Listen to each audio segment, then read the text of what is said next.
Each team has 2 games remaining, 2 at home, 2 on the road. The women are split with their games on the road this week.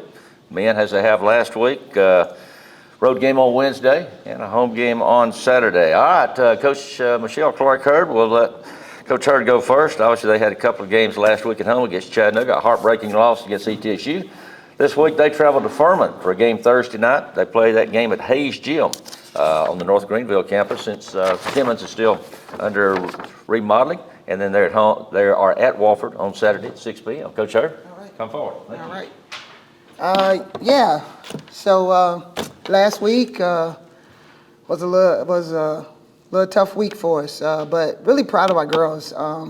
We didn't play well at all against Chad. I felt like, and we talked about this as a group with the team, our energy, our effort, the way we should have played, we didn't represent that way.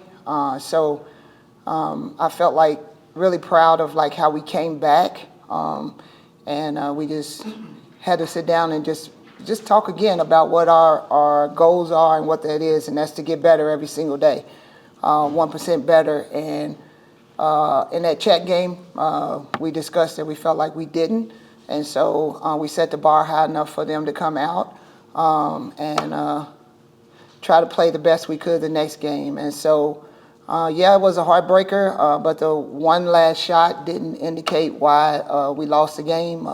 We did a lot of great things to come back, got some stops and made shots, but again, 50-50 balls and a lot of different things were some of the things that hurt us in the game that shouldn't have came down to that last shot. So again, every single day, staff and I are working. It's a process of helping them grow and understand what it looks like to win with adversity, to win when things don't always go our way. And so I think that was something was really proud of, like just talking to the girls on yesterday, on their day off. Some of them reached out and just what they felt like that game. They understand and know, we got 4 regular season games left. And I think that the indication that for me as a coach, when you're struggling and your record might not reflect how you want it to, it's how they show up every single day. And so I'm just proud of the fight, and that we continue to keep fighting, and we'll continue to keep doing that. With that, I'll open it up for questions. You talk a little bit about the record. It's not really where you want it, but you also talk about growing every day. When you look at it cumulatively, what's the biggest kind of change you've seen since the first game, the first practice? Are there any players you've seen grow the most? Are there things you're most proud of as a coach in that process? Yeah, I think that's a great question. I think the growth has came across the board for all the players that are still left on the roster. I think the ones that I'm the most proud of is that, I'm big on consistency, and every single day, every kid is not going to play its greatest every day. Every shot might not fall, but I can really hang my hat on Nahawa. Nahawa has showed up every single day, practiced hard, done everything that this staff has asked her, and again, I think it goes back to the ability and the will to want. So just proud of this group in general. I can go down the list and talk about the growth in all of them. But I think at the end of the day, it's the progression of how we can fight, how we can. It's not. I'm not proud to say we got beat by 30 points on our home floor, but then we came back and played the way we did the next game. Shows who the growth of this team is, and so I think at the end of the day, that's what it's all about.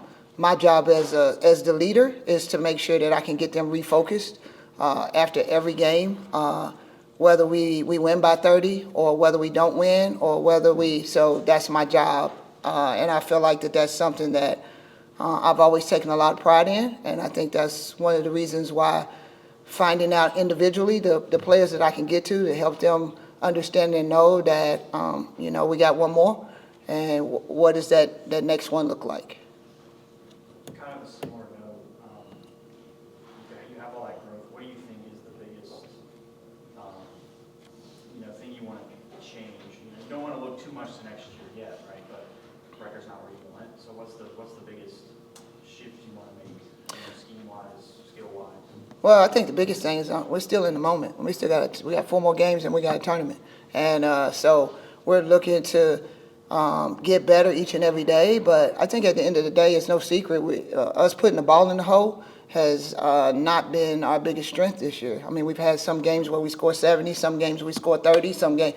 So I think that that's something that the staff and I are going to make sure that we address and adjust. And but at the end of the day, I think we're doing, and I give a lot of credit to my staff. I think we're doing a great job of laying the foundation of who we want to be. And I think that even when things don't go the way that we want, or if, the games don't go in the win column, I think that people know when they show up and play us that they are going to have to play hard and they're going to have to make shots and do some different things. So I think just growing in those areas of everything that is. And I think the biggest thing for us is cleaning up the little things. Like right now, I look at a lot of the games, I go back and there's a lot of games that we were right there, but it's the maturity of not turning the ball over at the wrong time or shooting a shot that will basically turn into a layup on the other end that's not a great shot. So just a lot of the little things. So I think growing and learning in those aspects would be the biggest thing, but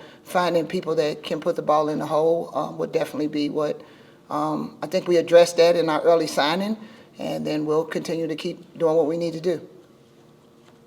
Talk a little bit about Chelsea getting the start the other day. Yeah. Chelsea is defensively, for us, when Chelsea's on the floor, it allows our team to do a lot more. I love to switch screens and do a lot of different things. When Chelsea's on the floor, we're allowed to do that. And so for us, it's about playing scouts and playing the teams. So when we know that we can have an opportunity for a defensive advantage, then we'll shift the lineup in the way with the players that we have left on the roster.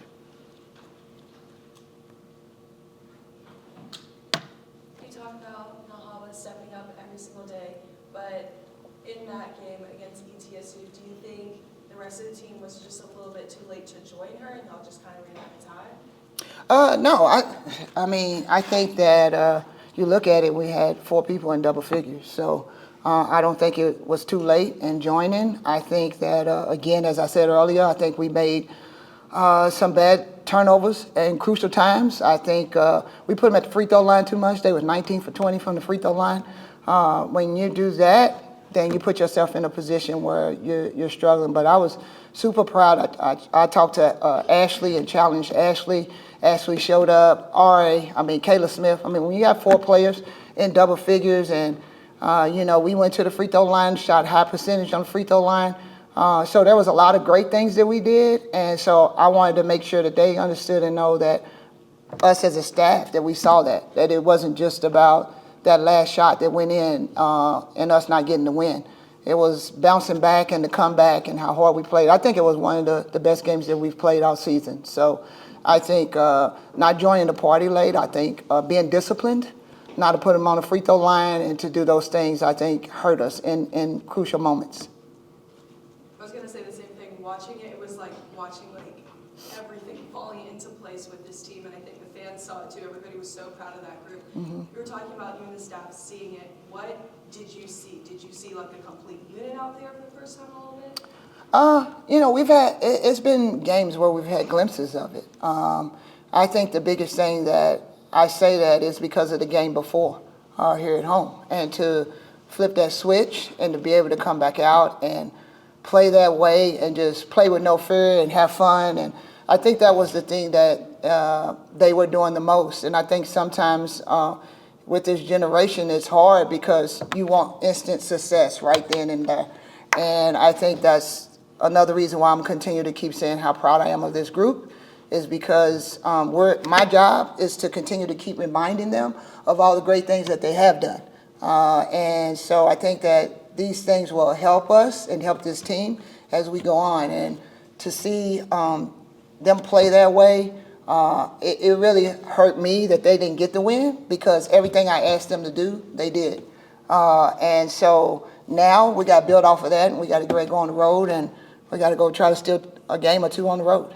Yeah, and then talking about how you guys split the switch from chat and then to ETSU, and then obviously didn't get the wins last week. Do you think that the team is, do you hope at least, that the team pulls something away from that and then really just come out explosive this week? Oh, definitely. And I think, at the end of the day, I think they understand and know, too, that we're getting down to the wire of, and especially for, Ashley and for, so, yeah, I definitely think so. And at the end of the day, that's my job and our job as a staff to make sure that they're excited and ready to go, and just like every game, but I think playing off of what just happened, I think that's something that definitely there's something to build on.